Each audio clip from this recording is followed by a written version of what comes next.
사사기 18장 말씀입니다.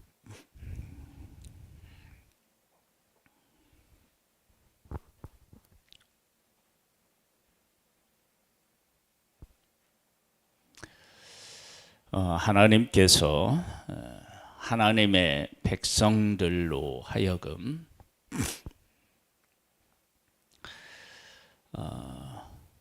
하나님 앞에서 얼마만큼 망가졌는지에 대하여 깨달아 알도록 하시는 그런 일이 있어야 되겠죠. 하나님께서 삼손을 그 나시른으로 부르셨습니다. 그가 태어나기도 전에 부모들로 하여금 어떻게 살아야 되는지 지침까지 주셨습니다. 그리고 그는 태어나면서부터 나시른으로 구별되어서 자라납니다. 그렇게 하나님께서 특별히 그를 나시른으로 부른 것은 다른 사사들과 달리 다른 선서들은 한 번의 전쟁으로 평화를 이루었다 그러면 삼손은 블레셋과 함께 살면서 블레셋 사람들을 심판해야 되기 때문에 삼손은 거룩함이 요구되었습니다. 그런데 삼손은 블레셋 사람들과 함께 살면서 여인을 사랑해서 하나님의 법을 깨트리죠. 그리고 그는 죽습니다. 한 개인의 삶을 통해서 하나님 앞에 거룩하게 부름을 받은 하나님의 백성이 하나님의 말씀을 지키지 않고 이방인들과 언약을 맺고 그들의 우상을 섬길 때 어떻게 되는지에 대하여서 삼손을 통해서 분명히 보여주셨습니다. 그리고 17장에는 미가 지배에 대한 얘기가 나옵니다. 미가 집을 가정을 통해서는 하나님께서 무엇을 말씀하시느냐 그러면 이들의 삶에서 여호와가 등장합니다. 여호와가 등장하는데 여호와가 그들의 삶의 중심이 아닙니다. 그럼 뭐냐면 악세사리일 뿐입니다. 지금 하나님의 백성은 나시른으로 부름을 받아서 음식에까지도 먹어야 될 것과 먹지 말아야 될 것을 구분하고 또 삶에서 어떻게 하면 정결해지는지에 대하여서도 말씀하여 주셨는데 이방인들과 살아가면서 이방인과 언약을 세우고 우상을 만들어 섬기는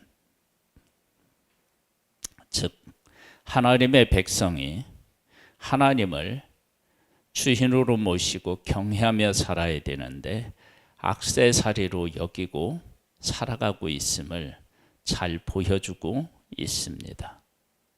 그리고 나서 등장하는 지파가 있는데 그 지파가 단 지파입니다. 여호수아 21장에 보면 단 지파도 분명히 약속의 땅을 분배받았습니다. 그런데 오늘 본문에 보면 아직도 분배받지 못했다라고 단 지파에 대해서 이야기하고 있습니다. 그러면 그 어간에 도대체 어떤 일이 있었느냐는 거예요. 그리고 삼손이라고 하는 사람이 단 지파에 속해 있는 사람입니다. 하나님께서 그렇게 그 은혜를 베풀어 주셨는데 그 은혜 아래서 제대로 살지 못했고 그 다음에 삼손이 단 지파에 속해 있었다 그러면 블레셋 사람들이 삼손이 죽고 난 후에 단 지파를 그냥 놔뒀겠느냐라고 하는 생각을 해볼 수 있습니다.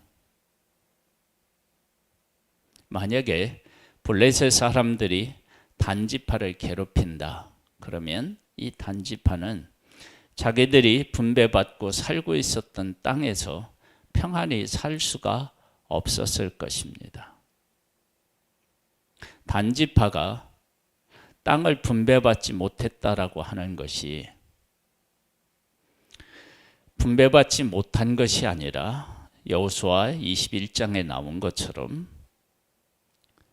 그리고 땅 분배하는 걸 뭐라고 얘기했느냐 하면 맞췄다 그렇게 얘기했거든요. 만일에 단지파가 분배받지 못했다면 맞췄다고 할 수가 없겠죠. 그런데 하나님께서 삼손을 택해서 블레셋을 괴롭히고 또 블레셋에게 삼손이 재주 부리는 것을 보고 그들의 신에게 제사 지내기 위해서 모였던 사람들을 삼손이 다 죽였잖아요. 하나님은 삼손을 통해서 그들을 심판하셨잖아요. 그 위에 블레셋 사람들은 여전히 존재했고 그 블레셋 남아있는 사람들이 그 삼손이 속해 있는 단지파에 말할 수 없는 고통을 안겨주어서 이 단지파가 이렇게 새로운 땅을 향하여서 갈 수밖에 없는 것이 아니었을까 그렇게 생각해 볼 수 있습니다. 한번 18장을 볼까요? 그때에 이스라엘에 왕이 없었고 단지파는 그때에 거주할 기업의 땅을 구하는 중이었으니 이는 그들이 이스라엘 지파 중에서 그때까지 기업을 분배받지 못하였습니다. 단 자손이 소라와 에스다올에서부터 그들의 가족 가운데 용맹스러운 5사람을 보내어 땅을 정탐하고 살피게 하며 그들에게 이르되 너희는 가서 땅을 살펴보라 하며 그들이 에브라임 산지에 가서 미가의 집에 이르러 거기서 유숙하니라. 그들이 미가의 집에 있을 때에 그 레히 청년의 음성을 알아듣고 그리로 들어가서 그에게 이르되 누가 너를 이리로 인도하였으며 네가 여기서 무엇을 하며 여기서 무엇을 얻었느냐 하니 그가 그들에게 이르되 미가가 이러이러하게 나를 대접하고 나를 고용하여 나를 자기의 제사장으로 삼았느니라 하니라. 그들이 그에게 이르되 청하건대 우리를 위하여 하나님께 물어보아서 우리가 가는 길이 형통할는지 우리에게 알게 하라 하니 그 제사장이 그들에게 이르되 평안히 가라. 너희가 가는 길은 여호와 앞에 있느니라 하니라. 제사장을 만나서 제사장에게 물어요. 제사장은 여호와께서 평안하게 인도하실 것을 이야기해요. 그런데 이 제사장을 나중에 이제 대하는 모습을 보면 제사장을 대사장으로 대하지 않습니다. 또 하나님 앞에 물어보라고 얘기하지만 하나님의 중심으로 살지 않습니다. 삼손이라고 하는 그 나실인도 하나님의 부름을 받아 제대로 못 살고요. 미가라는 가정도 그렇고요. 그리고 단이라고 하는 지파도 그렇습니다. 이것을 통해서 하나님의 백성들이 개인이나 가정이나 지파나 얼마나 망가져 있는지 하나님께서 분배하신 땅도 잃고 다시 분배받아야 할 땅으로 헤매고 있는 이들을 보면서 하나님의 백성이 하나님의 말씀대로 살지 못했을 때 어떻게 살 수밖에 없는지를 잘 보여주고 있습니다. 볼까요? 이에 5사람이 떠나 라이스에 이르러 거기 있는 백성을 본즉 염려 없이 거주하며 시돈 사람의 사는 것처럼 평온하며 안전하니 그 땅에는 부족한 것이 없으며 불을 누리며 시돈 사람들과 거리가 멀고 어떤 사람과도 상종하지 아니함이라. 그들이 소라와 에스다올로 돌아가서 그들의 형제들에게 이르매 형제들이 그들에게 묻되 너희가 보기에 어떠하더냐 하니 이르되 일어나 그들을 치러 올라가자. 우리가 그 땅을 본즉 매우 좋더라. 너희는 가만히 있느냐? 나아가서 그 땅 얻기를 게을리하지 말라. 너희가 가면 평화로운 백성을 만날 것이요 그 땅은 넓고 그곳에는 세상에 있는 것이 하나도 부족함이 없느니라. 하나님이 그 땅을 너희 손에 넘겨주셨느니라 하는지라. 단지파의 가족 중 600명이 무기를 지니고 소라와 에스다롤에게서 출발하여 올라가서 유다에 있는 기럇 여아림에 친치니 그러므로 그곳 이름을 오늘까지 마하네단이며 그곳은 기럇 여아림 뒤에 있더라. 무리가 거기서 떠나 에브라임 산지 비가의 집에 이르니라. 전에 라히스 땅을 점령하러 갔던 5 사람이 그 형제들에게 말하여 이르되 이 집에 에봇과 드라빔과 새긴 신상과 부어 만든 신상이 있는 줄을 너희가 아느냐. 그런즉 이제 너희는 가만히 행할 것을 생각하라 하고 5 사람이 그쪽으로 향하여 그 청년 레위 사람의 집 곧 미가의 집에 이르러 그에게 문안하고 단 자손 600명은 무기를 지니고 문 입구에 서니라. 자, 여기서도 누가 등장하느냐면 하나님이 등장합니다. 그런데 이들의 삶은 하나님 중심의 삶이 결코 아닙니다. 그러니까 하나님을 찾는데 하나님은 없습니다. 이게 무서운 일입니다. 그러니까 우리들이 정말로 명심해야 될 것은 하나님을 찾는다고 하나님을 찾는 것이 아닌 것이 있습니다. 예수님 때 해도요, 무리들이 예수님을 찾습니다. 근데 왜 찾느냐? 먹고 배부르기 때문에 찾는데요. 예수님을 메시아로 찾는 것이 아니라 무엇을 먹고 입고 마실까를 해결하기 위해서 예수님을 찾는 것입니다. 그리고 그들은 예수님을 향하여 십자가에 못 박으라고 외치게 됩니다. 우리가 하나님의 이름을 부르고 하나님을 찾는 것 같아도 그 중심에 하나님이 없을 수 있습니다. 그래서 우리의 삶이 정말로 깨어있지 않으면 때로는 위기인데 위기를 모를 수 있습니다. 복을 받았다고 할 수 있습니다. 단지파가 이렇게 아무도 왕래하지 않고 모든 것이 갖춰주어 있는 그 땅을 점령하고 그 땅에 살면서 누가 그 땅을 주었다고 또 생각할까요? 하나님이 주셨다고 생각하겠죠. 그런데 그 땅을 얻는 과정에서 그들이 어떻게 하는지 좀 더 보겠습니다. 17절입니다.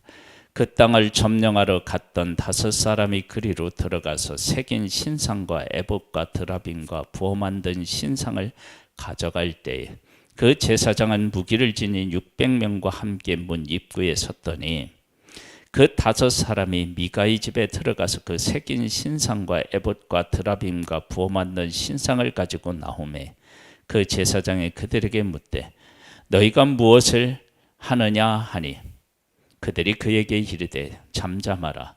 네 손을 입에 대라. 우리와 함께 가서 우리의 아버지와 제사장이 되라. 네가 한 사람의 집에 제사장이 되는 것과 이스라엘의 한 지파 한 족속의 제사장이 되는 것 중에 어느 것이 낫겠느냐 하는지라. 제사장이 있는데 그 제사장이 지금 무엇을 중요하게 여기고 있어요? 신상들을 중요하게 여기고 있죠. 왜 가져가느냐고 하니까요. 그런데 이제 이 제사장에게 한 가정의 제사장이 되는 게 좋으냐, 지파의 제사장이 되는 게 좋으냐. 그 제사장의 마음에 기뻐하여 에봇과 드라빔과 새긴 우상을 받아 가지고 그 백성 가운데로 들어가니라. 제사장도 이렇게 타락해 있는 거예요. 그러니까 사무엘 상에 엘리 제사장과 그 아들의 삶이 이때 당시에 특별히 타락했다고 보기가 어렵죠. 지금 이들을 보니까. 그러니까 지금 이것은 한 개인 제사장의 타락만이 아니었다라고 하는 것을 알 수 있습니다.